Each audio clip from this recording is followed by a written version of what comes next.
psychiatrist. You do not hand him the nuclear codes. Are you okay with the nuclear codes in Joe Biden's possession? Well, they're not. That the landslide was so much that it didn't even matter how much they cheated. Just like last time, bro. It don't matter. Too big to rig. Too big to rig. I like that. We've got a massive war in Europe, in Ukraine. I think Donald Trump would be a huge positive step into curtailing that and bringing it to a peaceful resolution. Hate brings more hate. Hate brings more fear. It's time to love. It's time to make music. David Menzies for Rebel News here in Washington, D.C. And I'm standing outside the White House, not that you can see it with all the security fencing. But I don't know about you, but with the passage of time, i.e. 24 hours, do you kind of feel unburdened by what has been? Which is to say that the Vice President, Kamala Harris, she will not be the next president of the United States of America. It is Donald Trump that will resume office come next January. But who cares what I feel? Let's go about Lafayette Park here and speak to people the morning after and find out what they feel about last night's election results. I suspect with D.C. being such a heavily Democratic city, there might be a lot of unhappy campers out here today, but who knows? Let's see what we discover. Frankly, this was, I believe, the greatest political movement of all time. There's never been anything like this in this country and maybe beyond. What do you make of what happened last night? I think the Democrats just listened to their own propaganda and didn't notice anything outside of their little bubble. I feel pretty good about the election results. Okay. I think it was good. Yeah. Voted for Trump, so. Okay, well, you're a happy camper. Yeah. Okay. Hopefully everybody will be too, so everything will get a little better. That's a bit of a rarity in the District of Columbia, isn't it? We're not from here, so that's probably why it's rare. Explains everything. Yeah. It's just time to love now. And fear brought us here. Hate brought us here. Hate brings more hate. Hate brings more fear. It's time to love. It's time to make music. It's time to dance. A little surprised, but not surprised. He actually just called Michigan this morning. So he has actually more electoral votes and kept the Senate and I think the House. So it's actually pretty amazing what went on. And won the popular vote. So I think that's almost like a moral victory because always the left says, well, our candidate received more votes in terms of numbers, but they can't make that argument this time. That's correct. I think the last time they said was with Bush. I am beyond sad. I am in a state of shock that half of the American public would back a convicted felon. This is a matter of judicial record to be the president when it is very, very clear in general when an old man starts talking about people eating pets and shows other signs of brain trouble, you have him evaluated by a geriatric psychiatrist. You do not hand him the nuclear codes. Are you okay with the nuclear codes in Joe Biden's possession? Well, they're not, but I would have been comfortable with Kamala Harris. Well, folks, I'm with Andrew. He's from Northern England. And Andrew, I know you're not a U.S. citizen, of course, but what is your perspective on what happened last night? Both the American people and the British people, they've been treated like children. They've been kept in the dark with very serious matters. And finally, when people do get around to asking questions, they're patronized and they're just shrugged off with, well, in Kamala's case, I never thought she helped herself when she always started laughing instead of answering questions. I don't really laugh like that, do I? This has been the election of all elections. It's an election for the free world. Personally speaking, I breathed a massive sigh of relief last night at about 9:30 when I had an inkling as to the way things were going on. I thought that it could have gone the way that it did. It's not the way that I would have wanted it to go, but this is what actually did hurt in the states that were really close. her not separating herself from some of the Biden policies, whether it was the way the Afghanistan pullout was done, whether it was the way that, what is it now, $286 billion to the Ukraine, but nothing for Flint, Michigan. Nothing for the infrastructure here. Our students can't go to college. Was it possible for Kamala Harris to separate herself from Biden, given that for the last 4 years, she has been vice president, the number 2 person in charge? Yeah, once obviously to separate herself from it would have been very difficult before he stepped down. And you're all the way down here from Canada, just like us, Osman. Yeah, 2 days ago I drove all the way from Drummondville, Quebec Oh, yes. to Washington, D.C. to celebrate with Americans. Oh, so you're happy with the results of last night? As a Canadian, I love to see my neighbor powerful, Yes. not sad. And the states on those last 4 years was sad. America was sad. I've been watching some of the reactions today on The View and CNN. They're doing the same thing.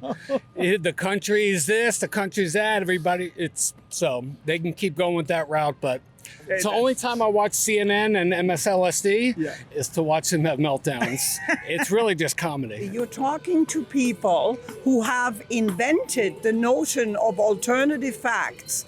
Once upon a time, we agreed on a set of facts. Now, the Trump campaign, the Trump presidency, in its very first week, started on this notion of alternative facts. A fact is a fact. And it's a fact that he did hush payments to a porn star to not endanger his campaign.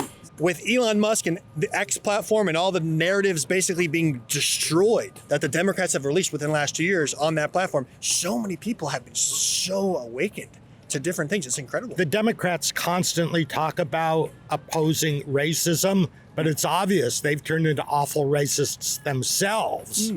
They decided white people are bad and we want to keep the white people out of the White House. They decided males were bad, especially white males. They've gotten worse and worse and more blatant. They, hate and attack people because of their color and their gender. And then they're surprised to find out the people they're attacking will support somebody like Trump who doesn't attack them. Well, I think the Democratic strategy of basically ousting in a coup Biden, who had 14 million votes in the primary, and then just using words like Nazi, racist, calling their opponents and people who didn't vote for him in their own party, just really wasn't a winning strategy. But they don't learn. Yeah, they're the party of censorship, they're the party of abortion, they're the party of transgenderism, they're the nightmare party. And so many people, thanks to X and thanks to Rebel News, thanks to InfoWars and other independent things like the Gateway Pundit, a lot of people are getting the right information now, to really understand who the enemy is here and who the good people are, basically, if you will. If they don't get off the, pro-abortion thing and, if they keep selling sand in the Sahara Desert to the average American, they're going to go the way of the Whig Party. They're going to be abolished in 10 years. So many people think. Because, they've given us such inflation. They've given us such high interest rates. They've given us such illegal immigration here. They've given us such toxic stuff. It's insane. They have literally nothing, basically, but transgenderism, mutilating kids through transgender surgeries and abortion. Basically, those are the two big things. The fact that the Senate went Republican is a very, very bad sign because all the judges can now be rushed through the Senate because Mitch McConnell and Trump are great buddies. Mitch McConnell, of course, being the Senate Majority Leader. So we can look forward if Justice Sotomayor would leave because of her health condition. We're going to get another one that will rubber stamp anything Trump does. Bottom line is abortion's murder, and it needs to be completely eradicated. But obviously Trump's not going to do that completely, but he's the closest one. He's going to put judges in. And honestly, until the whole nation repents and turns to Christ and we accept Christ as our Savior because he is the only way, that's never going to change, but it's at least the closest way possible. Maybe they have to come back more to the center in order to, again, form government. I doubt it. Once people's brains are wiped out by the woke mind virus, it just keeps getting worse. This report is brought to you by... Hey folks, Donald J. Trump is officially the next president of the United States of America. And while millions are rejoicing in his victory, there are thousands who are still concerned about their savings. The unfortunate truth is that America is still burdened with 35 trillion, that's right, 35 trillion with a T, in debt. And get a load of this, for the first time in history, the interest on that debt is greater than the entire budget of the U.S. military. Plus, the wars that started under the Biden administration, they're still raging around the globe. So the question is, what can you do to protect your savings? Many Americans are already taking action by reaching out to the top-rated precious metals company, that is Goldco. Right now, Goldco is offering you a free gold and silver kit to show you how precious metals like gold and silver can help you diversify your savings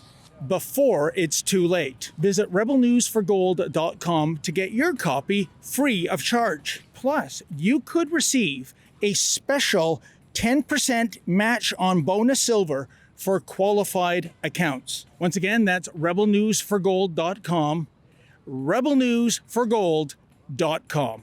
The big difference between this year and 2020 is that Chairman Watley was incredible with Laura Lee Trump, with, putting out different voter fraud fires, if you will, in different swing states. And they had over 240,000 poll watchers, and they had over 500 lawyers standing by in all the swing states. It was incredible. It was so well organized. It was like a beautiful machine. So it looked like they really, hurt the leaders of the deep state here in so many ways that they just basically gave up. That the landslide was so much that it didn't even matter how much they cheated. Just like last time, bro. It don't matter. Too big to rig. Too big to rig. I like that. Why do you think the majority of Americans voted for Donald Trump? Because I think one of the key things the voters said, that they felt the country was heading in the wrong direction, but instead of putting it in the right direction, we have put it even further into the wrong direction. Imagine this, there's hardly a social net in this country.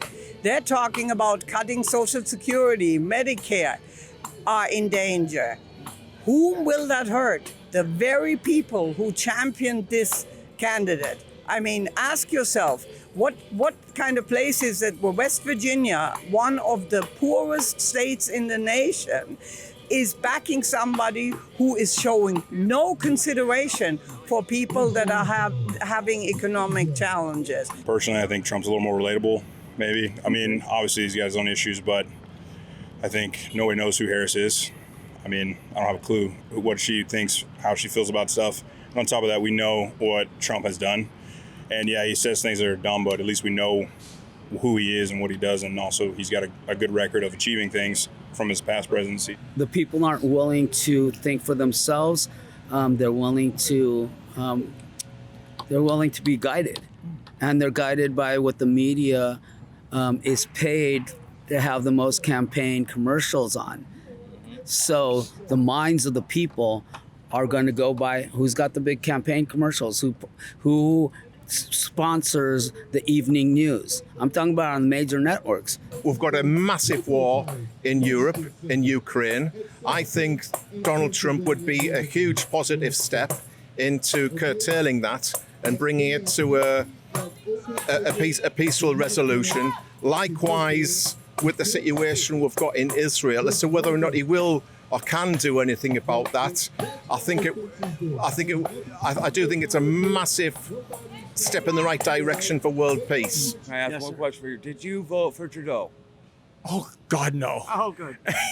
Yeah, can we get that on the record? He said that. Never. Oh, God, no. Not even Did his. I vote for Kamala? Oh, God, no. Well, there you go, folks. Depending on who you speak to, there is joy and there is sadness given the results of last night's U.S. presidential election campaign. As for Miss Harris, well, I guess with the passage of recent time, she has become unburdened with her dream of becoming the next president and instead resumes the burden of becoming simply vice president in a lame duck administration on its way out. For Rebel News, I'm David the Menzoid Menzies. Well, you know what, folks? The reason why my cameraman Maurizio and I came all the way down to Washington, D.C., we wanted to get to the crux of the matter when it comes to the presidential election. We all know we can't rely on the narrative of the mainstream media, but the fact is we need your help. We do travel on a shoestring budget, but if you're able to help us out, that would be greatly appreciated. Please go to rebelfieldreports.com.